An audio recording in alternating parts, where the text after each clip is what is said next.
At issue in this case is whether the federal government can require every person in the country to purchase a good or service from a private company. The federal government has never done something like that before. And the reason for that is our federal government only has limited and enumerated powers. It only has those powers that are expressly enumerated in Article 1 of the Constitution. And the power to force people to purchase a good or service, whatever the cause or whatever the goal or the reason for doing that, is not among those powers. The federal government clearly has the authority to regulate what health insurers do, what sort of products they offer, what sorts of prices and services they provide and under what conditions. But what they don't have the right to do is to say to you and to everybody else that you have to purchase the product that the federal government has decided is the right product, and to use your dollars to directly purchase that and to engage in this what would normally be a voluntary transaction with a company that's not of your choosing for a product that's not of your choosing. That is a dramatic break from the sorts of things the government has done when it's regulated healthcare, when it's regulated insurance, when it's regulated other aspects of our economy. And that's why the individual mandate is really a step beyond anything that our federal government has done before, and why a majority of the states, in addition to lots of private groups, have sued the federal government to have this struck down. The Affordable Care Act is constitutional as an exercise of Congress's commerce power. The reason for that is that the commerce power is what allows Congress to regulate anything that has a substantial effect on interstate commerce. There's no question that purchasing or not purchasing health insurance has a substantial effect on interstate commerce in healthcare, which is, after all, an enormous percentage of the national economy.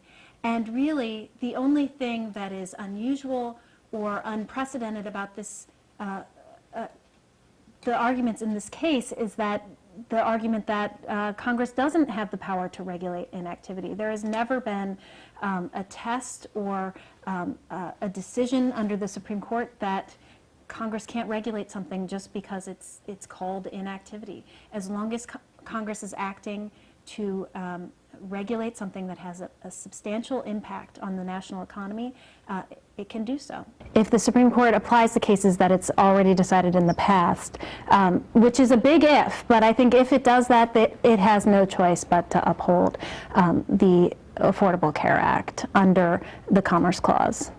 I think that's where we disagree. The federal government has the power to regulate commerce, but that doesn't necessarily mean the government can compel commerce. The federal government has never tried to use the commerce power in the past to force people to engage in commerce they would not otherwise have engaged in. What they are saying is because many people purchase health care and many people purchase health insurance, and that it has effects that we want to regulate, we can therefore force everyone to.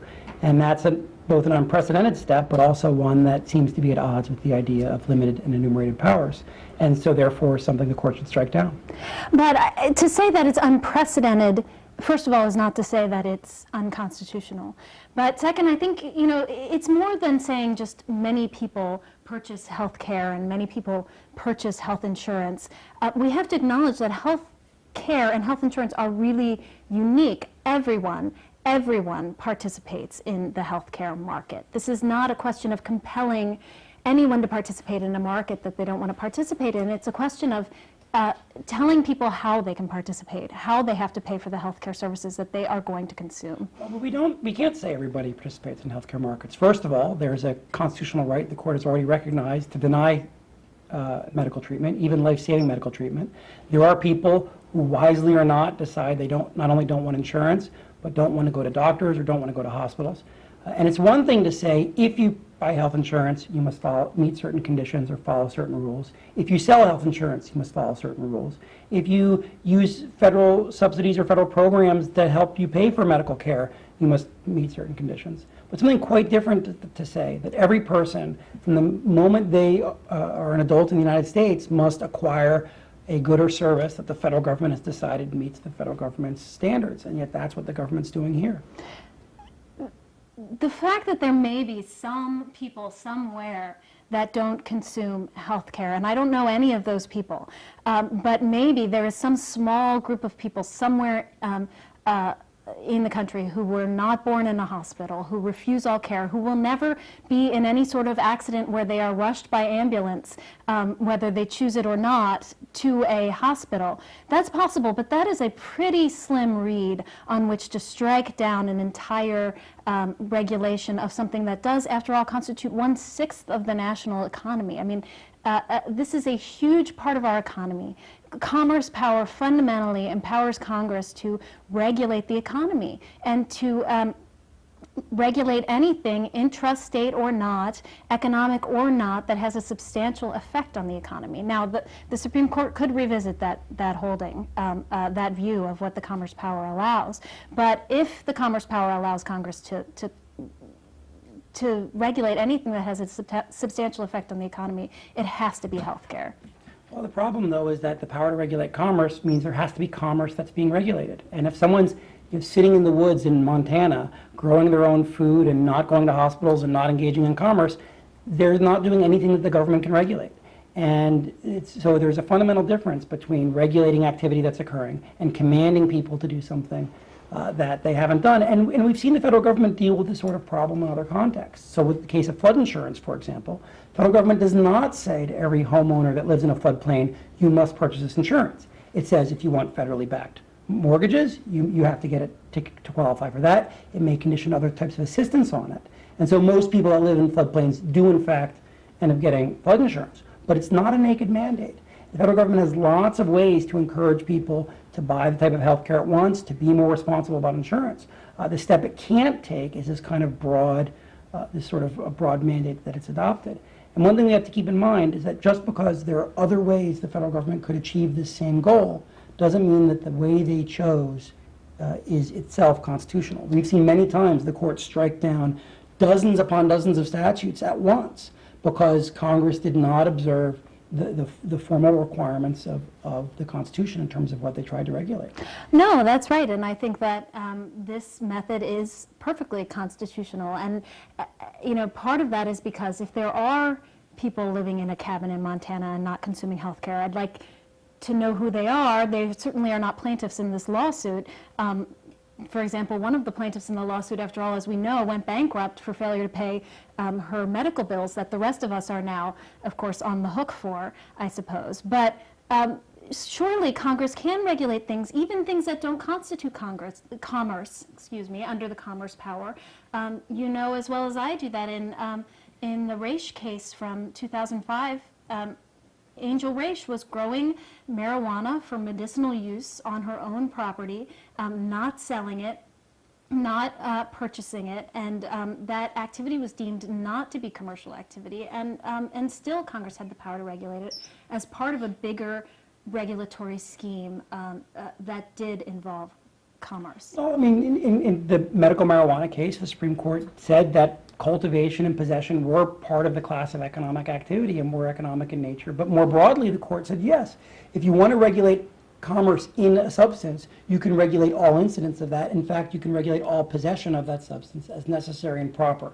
But what the court couldn't do is say, well, because we can regulate marijuana or because we can regulate drugs, both illegal and legal, we can therefore require everybody, as an initial matter, to purchase certain types of drugs or not purchase certain types of drugs. Here, in that case, the federal government was acting upon people that had chosen to grow a substance that is bought and sold, to possess it, to trade it, to give it to other people. It was not reaching everybody without regard to the conduct they had chosen to engage in. Here, for the first time in our nation's history, Congress has chosen to do this. And of course, just because Congress does something for the first time doesn't mean it's unconstitutional. But when Congress adopts a very desirable tool or a very powerful tool that's never been used before, despite plenty of reason to, it should raise a question about why hasn't Congress done it before. And one reason could be because it's unconstitutional, as entities like the Congressional Research Service noted long before the statute was adopted, that taking this sort of step would raise serious constitutional concerns, because there is a fundamental difference between regulating something that people have chosen to engage in, whether it's we call it commercial activity or something else, and forcing people to engage in that activity so that we may then regulate them. The former puts conditions on the choices people make. The latter forces people to make choices that they would not want to make at all.